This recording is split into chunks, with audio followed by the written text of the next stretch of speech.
CM గారు ఏదైతే గతంలో ఉస్మానియాకు వచ్చి మళ్ళీ నేను ఉస్మానియాకు వస్తాను, మీరు ఆ రోజు టీవీ ముంగట కూర్చోండి, ఆ రోజు నేను ఏం చెప్తున్నాను శుభవార్త చెప్తున్నాను అని ఒక హామీ ఇచ్చి పోలీసులు లేకుండా, పోలీసులు ఎవ్వరు ఉండొద్దు, ఇది ప్రజాప్రభుత్వము, ప్రజాపాలన, ప్రజలు క్వశ్చన్ చేసే హక్కు కూడా వాళ్ళకి ఇద్దాము అని చెప్పి అందరినీ నమ్మించి మీరు ఎలక్షన్లో పోటీ చేయొద్దు, మీరు చదువుకోవాలి, 40,000 ఉద్యోగాలు ఇస్తాను, మీరు అసలు రాజకీయం దూరంగా ఉండాలి అని చెప్పిన వ్యక్తి మరి ఎటుపోయినావు? ఉస్మానియాకు అడుగు పెట్టనిచ్చినావా? మేస్ కార్డు చూపెట్టాలి, లేదా ఓయూ అడ్మిట్ కార్డు చూపెడితే కానీ నువ్వు గేట్ ఆలో చెప్పాలి. అందరు పోలీసులను నినిపించినావు. మళ్ళీ ఇది ప్రజాప్రభుత్వమా లేదా పోలీసుల ప్రభుత్వమా? మీరే క్వశ్చన్ చేయండి. నువ్వు 40,000 ఇవ్వకపోతేవి, నోటిఫికేషన్ ఇవ్వకపోతేవి, మరి ఎందుకు హామీ ఇస్తున్నావు? మరి 1000 కోట్లు ఉస్మానియాకు 1000 కోట్లు ఇచ్చినావు, మరి ఎందుకు ఇచ్చినావు? 1000 కోట్లు ఇస్తే అభివృద్ధి జరిగితే అక్కడ చదువుకున్న వాళ్ళకు ఉద్యమం రాకున్నా సరే అంటే సర్టిఫికేట్ కావాలి అంతేనా? ఒక సర్టిఫికేట్ ఇస్తే చదువుకున్నట్ట, లేదా సర్టిఫికేట్ పాటు జాబ్ వస్తే చదువుకున్నట్ట? మీరే క్వశ్చన్ చేయాలి. అంటే ఇది నిరుద్యోగులు తెలంగాణలో పట్ట కావాలి, డిగ్రీ పట్ట అయిపోవాలి, అంతమించి ఒక నోటిఫికేషన్ రాకూడదు. మరి జాబ్ రానప్పుడు చదువుకొని ఏం చేయాలి? ఏం చేయమంటావు? నువ్వే చెప్పు. సినిమా ఇండస్ట్రీకి పోతే అక్కడ వేరే వాళ్ళు, పోనీ ఫార్మా ఇండస్ట్రీకి పోతే హెచ్ఆర్ నుంచి మొదలు పెడితే సూపర్వైజర్లు వేరే వాళ్ళు, పోనీ రియల్ ఎస్టేట్ బిజినెస్ చేస్తామంటే మీ అగ్రవర్ణాలు, పోనీ మమ్మల్ని ఏం చేయమంటావు? ఏం చేసుకోమంటున్నావు? పోనీ బిజినెస్ చేద్దామంటే మీ వాళ్ళు రానియరు. మరి మాకు తెలుపుకుంది ఒకే ఒక దారి, చదువుకున్న బాబాసాహెబ్ అంబేద్కర్ రచించిన రాజ్యాంగంలో చదువుకుంటే విద్య వస్తే ఉపాధి వస్తుందని ఒకే ఒక ఆయుధం చదువుకొని ఈరోజు మీ ముంగట వస్తే మీరేమో నోటిఫికేషన్ లేదు.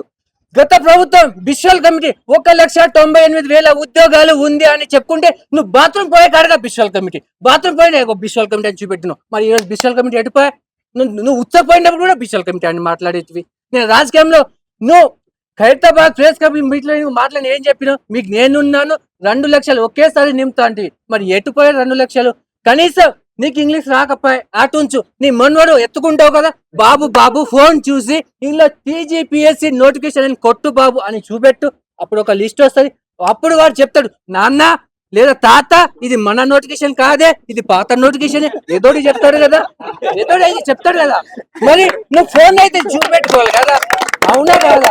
నువ్వు మేము అబద్ధాలే, మాకు చదువు రాదు, మాకు తెలుగు రాదు, ఏం రాదు, మమ్మల్ని పక్కన పెట్టు. నీ మనవాడు చదువుకుంటుండు కదా, మీ అల్లుడు అయితే మంచి బిజినెస్ మ్యానే కదా, మరి ఫోన్ ఉంది కదా, గూగుల్ ఉంది కదా, నువ్వు జనార్దన్ రెడ్డిని పక్కన పెట్టినవా? నేను అయ్యా నువ్వు ఇచ్చినా నేను ఇచ్చి అడగపోయితివి, మరి ఏం చేయవు? ఇది సమాజంలో ఏ నిరుద్యోగులు అయితే, ఏ విద్యార్థులు అయితే మేము ఆత్మహత్య చేసుకుంటే మా శరీరం ఖాళీ బురద అయితే మాకు రాకున్నా సరే మా విద్యార్థులు మా తరం భవిష్యత్తుకు ఉద్యోగాలు వస్తాయని ఆ రోజు నిప్పు పెట్టుకొని దాదాపు 1,200 మంది ఆత్మహత్య చేసుకుంటే వచ్చింది. మరి వాళ్ళ ఆత్మహత్య పోయినా, వాళ్ళ ప్రాణం గాల్లో కలిసిపోయినా, వాళ్ళ ప్రాణానికి కనీసం మనశ్శాంతి లేకుండా చుట్టూ ఇదే రోడ్లో తిరుగుతుంటే వాళ్ళ ఆత్మ ఎంత ఘోషిస్తుంది. మీరు శంకుస్థాపన మీద అమరవీల స్థూపం మీద పూలు చెల్లుతుంటే అది పూలు కాదు, ఇది రాళ్ల నిప్పులు, ఇది నిప్పులు అని వాళ్ళ ఆత్మ ఎంత ఘోషిస్తుంది. కనీసం సిగ్గుందా? మీకు సిగ్గుందా?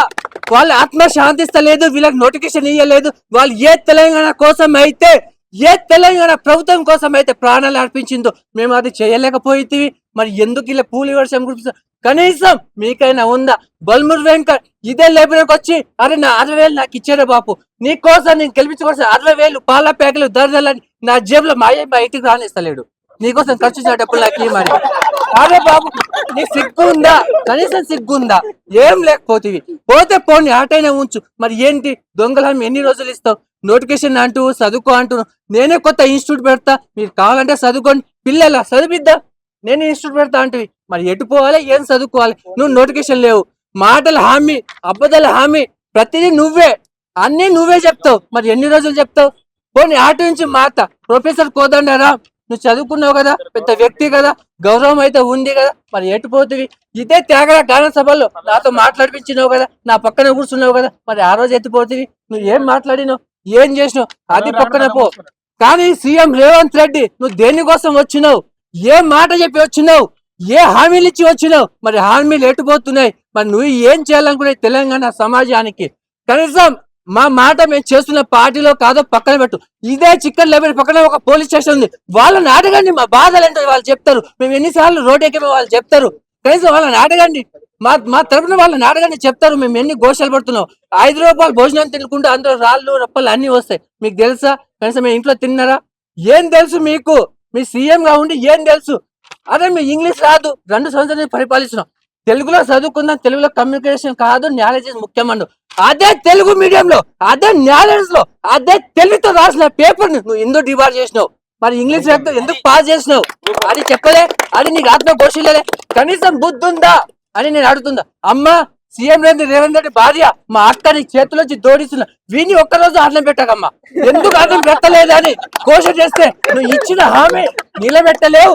విద్యార్థులు తినకుండా నా అన్నలు తమ్ముడు రోడ్ల మీద తిరుగుతున్నారు అని ఒక్కరోజు అన్నం పెట్టకుండా ఉండమ.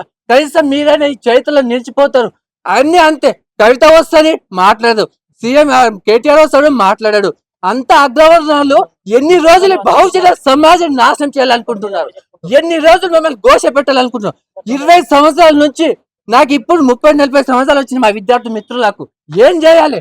ఏం చేయమంటావు? నువ్వే క్వశ్చన్ చేయి. మమ్మల్ని ఎత్తుకోమంటావు, సావమంటావా? ఊరి తాడుకి భూమికి మధ్యలో వేలాడుతుంది మా గొంతు. వేసుకోమంటావా, కింద ఉండమంటావా? నువ్వే ఆలోచించు, ఒక్కసారి ఆలోచించు. ఏం చేయమంటావు మమ్మల్ని? ఆ ప్రభుత్వంలో చితికిపోయిన మేము ఈ ప్రభుత్వంలో చితికి పోకూడదని మొక్కుతున్నాము. అంటే చితికి పోమంటావా, చితికి పోమంటావా, లేదా బతికి నేను బతికిస్తాను మా మాట ఇవ్వమంటావా? ఏం చేయమంటావు? నువ్వే చెప్పాలి. రేవంత్ రెడ్డి ఎన్ని రోజులు అబద్ధాలు మాటలు మాట్లాడుతూ, అబద్ధాలు చరిత్ర పుట్టిస్తే నువ్వే కేడీ నెంబర్ 1 అవుతావు అబద్ధాల్లో. అవునా కాదా? అవునా కాదా? ఎన్ని రోజులు అబద్ధాలు మాట్లాడతావు? ఎన్ని రోజులు ఏం మాట్లాడుతావు? అంటే ఒకడు తాగి మాట్లాడతాడు, ఒకడు తాగి సోయి లేకుండా మాట్లాడతాడు. ఒకడు 70,000 అంటాడు, ఇంకో 30,000 అంటాడు. అయ్యా స్వామి, అయ్యా సీఎం గారు, మంత్రి మండలి గారు, మీరు అందరు ఓకే, మీరు ఇస్తా అని చెప్పండి, లేదా గూగుల్ చూసుకో ఎంత ఇచ్చామో చెప్పండి. అంతేగాని ఇష్టం వచ్చినట్టు నోర్లు ఉందని చెప్పి ఇష్టం వచ్చి మాట్లాడదు. ఎందుకంటే ఒక్కసారి సీఎం అయినా, ఒక్కసారి మంత్రి అయినా, ఒక్కసారి ఎమ్మెల్యే అయినా ప్రజల్లో గుండెలు పెట్టి చూసుకోలే గాని నువ్వు 10 సంవత్సరాలు సీఎం ఉన్నా నువ్వు వీడే సీఎం అన్నట్టు ఉండదు. ఒక్కరోజు బతికినా సరే గర్వంగా బతికేటట్టు ఉండాలి. అది ఉండాలి ప్రజలు. నేను మీ మనిషి, బహుజన సమాజం కోసం వచ్చాను, నేను అగ్రవర్ణాలు కాదు, నేను మీకోసం వచ్చాను అని నువ్వు మాతో పాటు కలిసి మా కోసం నువ్వు ముంగడిపోవాలే గాని ఇది మా కోసం కాదు. నేను అబద్ధాలు చెప్తా, శంకుస్థాపన చేస్తా, ఎక్కడ పోతే అక్కడ హామీలు ఇస్తా అంటే చూడండి, ఏదో ఒక రోజు, ఏదో ఈ రోజు మనకు కాకపోవచ్చు, ఈ రోజు పోలీసు వాళ్ళతో మమ్మల్ని బెదిరించవచ్చు, మేం పోవచ్చు, మాతో పాటు ఎంతో మంది ఆత్మహత్యలు చేసుకుని. ప్రాణం పెద్ద విలువ కాదు. ఒక్కరోజు బతికిన సింహంలో బతికే కెపాసిటీ మాది, అది కాదు మాది. కానీ ఏదో ఒక రోజు టైం వస్తుంది కదా. కవిత వచ్చినప్పుడు ముఖం మీద ఉమ్మేది కదా. అలాగే ఏ ప్రభుత్వం వచ్చినా ప్రతిపక్షం ఉండవచ్చు, గౌరవంగా ప్రభుత్వంలో ఉండొచ్చు, ఎవరైనా సరే తప్పు చేస్తే ఏదో ఒక రోజు ఎవరో ఒకరు ముఖం మీద ఉంటారు. అక్కడ తీసుకోవద్దు, మాకేదో టైం వస్తుంది. బాబాసాహెబ్ అంబేద్కర్ రచించిన రాజ్యాంగం మాకు స్వేచ్ఛను ఇచ్చింది, మాట్లాడే హక్కు ఉంది, క్వశ్చన్ చేసే హక్కు ఉంది. ప్రతిదీ ఆ రాజ్యం కల్పించింది. కాబట్టి ఆ రాజ్యంలో మేము ముంగడిపోయి మాకు కావాల్సింది మేము సాధించుకుంటాం. ఇదే మిత్రులారా, మీకు ఇంకా చిన్న రిక్వెస్ట్, మీడియా వాళ్ళు అంగింత భాగించొద్దు. పేపర్లో కొందరు ప్రభుత్వాన్ని అనుకూలంగా రాస్తారు, కొందరు వ్యతిరేకంగా రావచ్చు. కానీ నేను దానికోసం మా సైడ్ నుంచి మా బాధ చూసి మీరు మా వైపు ఉండండి. వారు చెప్పే ముందే ఇదే త్వరలో నోటిఫికేషన్ రాయొద్దు. ఒకవేళ రాస్తే బాబు మీరు ఆ రోజు ఇచ్చారు కదా, మరి ఆ రోజు మీరు చెప్తేనే రాసినాము కదా, మరి ఇప్పుడు ఇక్కడ ఏం రాయమంటారని మీరు కూడా క్వశ్చన్ చేయండి. ఎందుకంటే మీ అమ్మల తమ్ముళ్ళ మనం భావించండి. మా బాధలు మీరు అర్థం చేసుకోండి. మా కన్నీటి బాధలు, మా కన్నీటి నీరు, మా కన్నీటి చుక్క మా రక్తంలో ప్రవేశించిన ప్రతి ఆవేశం మీ వైపు నుంచి, మీడియా నుంచి పోవాలని ఈ ముగిస్తున్నాను. Thank you very much.